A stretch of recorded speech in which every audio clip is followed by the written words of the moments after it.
527%. Mm. That is the number I have written in like big red ink at the top of my notepad today.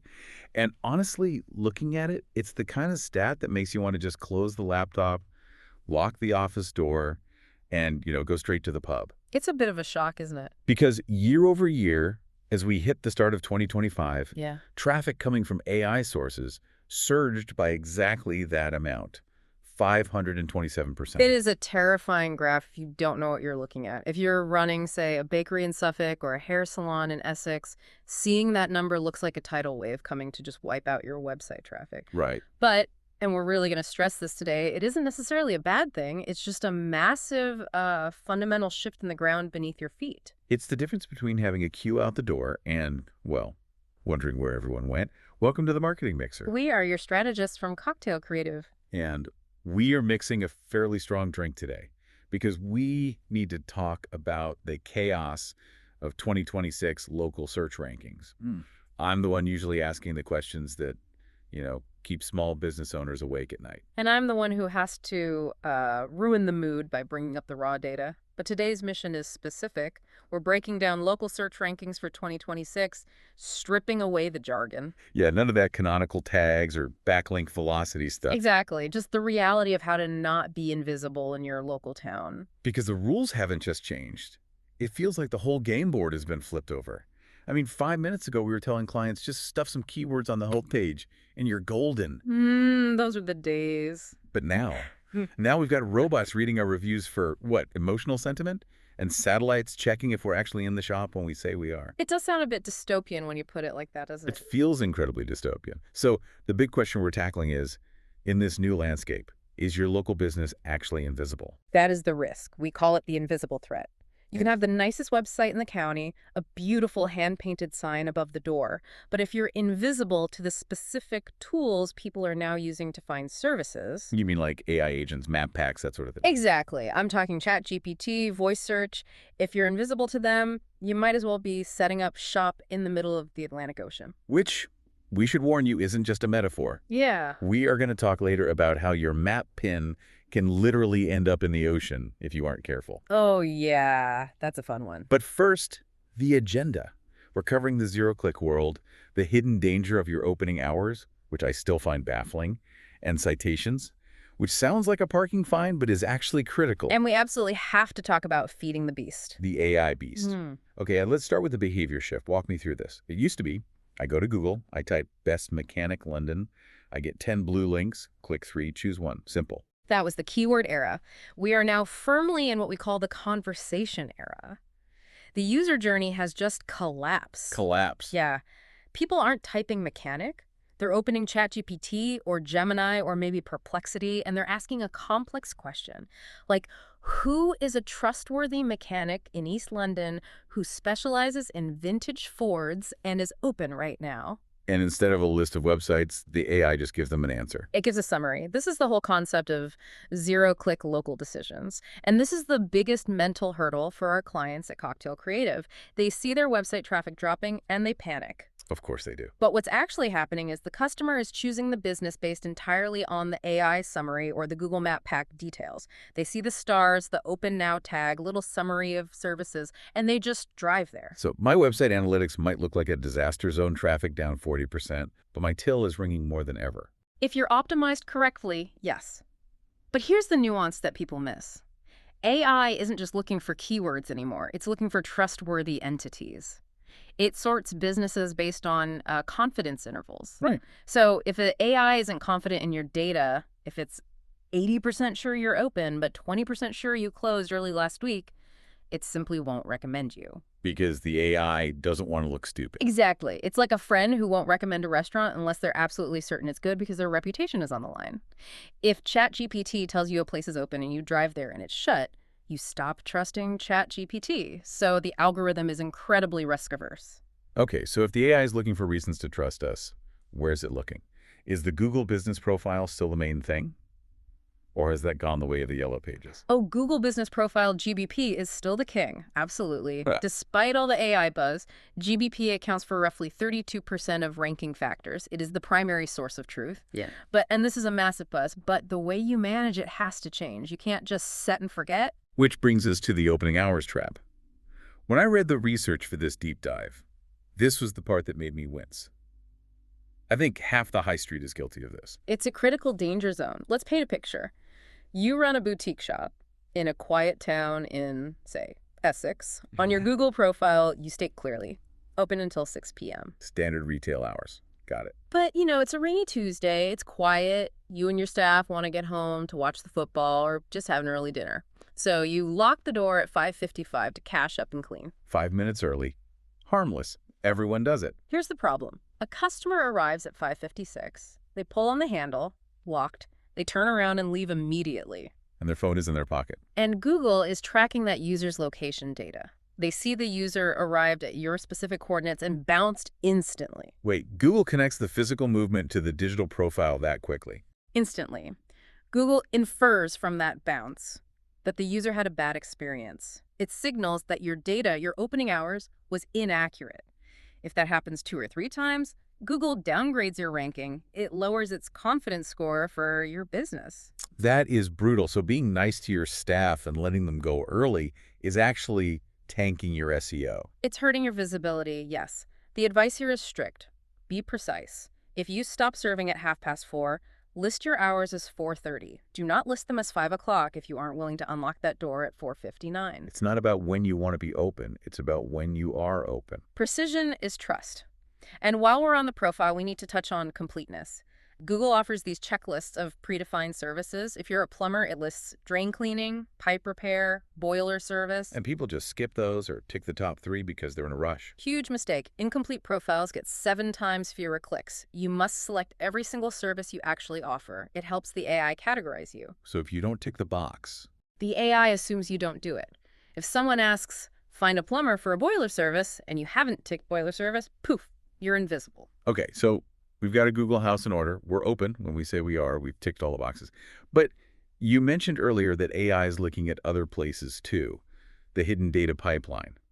This feels like the secret sauce. This is where the magic happens, really. We have to ask, where does an AI like ChatGPT actually get its brain? How does it know a coffee shop in Suffolk even exists? They just assumed it. Scan the internet. Like a super fast reader. It does, but it relies heavily on aggregators. And here's a revelation that usually shocks people. 60 to 70% of ChatGPT's local results, especially for smaller towns, come from Foursquare. Foursquare? Are we back in 2012? I haven't checked into a Foursquare location since I had an iPhone 4. I know, it sounds ridiculous. Most business owners think Foursquare is dead. Consumer-facing it basically is. No one's using the app to find where their friends are drinking anymore. Right. But as a data layer, it's the bedrock of the new AI internet. It's a massive, structured database that feeds Apple Maps, Uber, and ChatGPT. So if I'm ignoring Foursquare because I think it's retro, I'm actually cutting off the data supply to the most advanced AI on the planet. Essentially, yes. If you aren't on Foursquare or if your data there is from 5 years ago, ChatGPT might not know you exist. It just treats you as a ghost. That's wild. It's zombie data. Dead to us, but alive to the machine. And then there's Bing. Bing. The search engine everyone loves to make fun of. You can't ignore it in 2026. Bing Places feeds ChatGPT directly because of the Microsoft partnership. So if you haven't claimed your Bing listing, you're missing a direct pipeline to the AI. It's such low-hanging fruit. Okay, so we need Foursquare, we need Bing. What about this citation thing you mentioned? It sounds so administrative. A citation is just a mention of your business name, address, and phone number. We call it NAP somewhere online. In the old days, SEO agencies would sell you packages of like 500 directory listings. All right, they put you on Joe's directory of stuff. Yeah. Spamming the internet. That doesn't work now. In fact, it hurts you. For 2026, the strategy is Tier 1 platforms. You need Google Business Profile, Apple Business Connect, that's essential for Siri and iPhone users, Bing Places, and for the UK specifically, Yell.com. Yell's still a big deal. Huge for UK traffic signals. But here's the catch. You need NAP consistency. Let's say you run a cafe in London. On Google, you're listed as The London Grind. But on Yell, you're listed as London Grind Ltd. Sounds close enough. I'd know it's the same place. To a human, yes. To an AI, confusion. The AI sees two different names and gets, confused about whether they are the same entity. And remember what we said about confidence. If it's confused, it doesn't trust you. And if it doesn't trust you, it omits you. It avoids giving a wrong answer by just giving no answer at all. So close enough is not good enough. You have to be identical across the board. Down to the formatting of the postcode, ideally. If you use St. Forestry on one, use Saint on all of them. Don't spell it out on one and abbreviate on another. It sounds so pedantic, but machines are pedants. Okay, let's move on to something that feels a bit more human. Reviews. Everyone knows reviews are important. 5 stars is good, 1 star is bad. But you're calling this Reviews 2.0. What's changed? The shift here is that AI is reading the text. It's performing sentiment analysis. It's not just counting stars. It's looking for specific keywords and context within the review to match what a user is asking for. Give me an example. If I'm a bakery, surely Great Place is a good review. Great Place is meaningless to an AI trying to answer a specific question. It's just generic noise. You want a review that says, best gluten-free cake in Suffolk. Ah. Because when someone asks the AI, where can I get gluten-free cake in Suffolk? The AI scans the review text to find the match. It connects the query to the customer's experience, not just what the business claims on its website. So generic praise is out. We need specific praise. How do you even get that? You can't write them yourself. You have to prompt your customers. Don't just ask for a review. Ask, hey, could you mention specifically which cake you liked in your review? You just have to guide them. That's smart. And what about age? Does an old review count? Recency is huge. A 5-star rating from 2024 is practically worthless in 2026. That hurts. I'm proud of my 2024 reviews. Frame it. Put it on the wall. But don't rely on it for ranking. The AI assumes data decays. If you haven't had a review in 6 months, are you still good? Are you even still open? A steady stream of new reviews, even if they're not all perfect, averaging 4.5 stars is far better than a burst of 5-star reviews from 2 years ago. And this ties into the visual side of things too, right? Photos. I know I'm guilty of this. I upload photos when I launch the website, and then I never touch it again. You and everyone else. But visual proof is a ranking signal now, especially for restaurants, retail, and home services. You need to upload fresh photos monthly. Monthly? That seems like a lot for a plumber. Here's another pipe I fixed. It looks exactly like the last pipe. It proves you're active. We call it proof of life. If the last photo on your profile is from 3 years ago, the AI lowers its confidence that you're currently operational. Plus, Google tracks engagement. If people are clicking on your photos to view them, that's a massive signal that your business is relevant. So take a picture of the team, the shop floor, the new stock. Just keep it fresh. Exactly. It shows the lights are on. Speaking of keeping the lights on, let's talk behavioral signals. This sounds a bit spy movie, but you mentioned Google tracks real-world movements. They do. It's all aggregated, anonymous data, but it's powerful. Google monitors signals like requests for driving directions, clicks to call, and those popular times graphs you see on a listing. Oh, the ones that say usually busy right now. I use those all the time to avoid queues. Right. If Google sees a lot of foot traffic, a lot of phones moving into your store location, that confirms you're popular and relevant. It boosts your ranking. It's a positive feedback loop. But this leads to that weird problem you mentioned for people who don't have a store. The service area businesses, plumbers, electricians. The PIN problem. This is a nightmare if you aren't watching for it. If you're a service area business, you usually hide your home address on the map because you don't want customers showing up at your house at 8 p.m. Makes sense. Safety first. But because there's no fixed location pin visible to the public, sometimes Google or even malicious scammers using the suggest and edit feature can move your underlying map pin. We have literally seen business owners wake up to find their local pin has been moved to the middle of the Atlantic Ocean. You weren't joking in the intro. Literally in the ocean. Literally, or just 3 towns over. And suddenly, they stop getting calls because the algorithm thinks they're located underwater.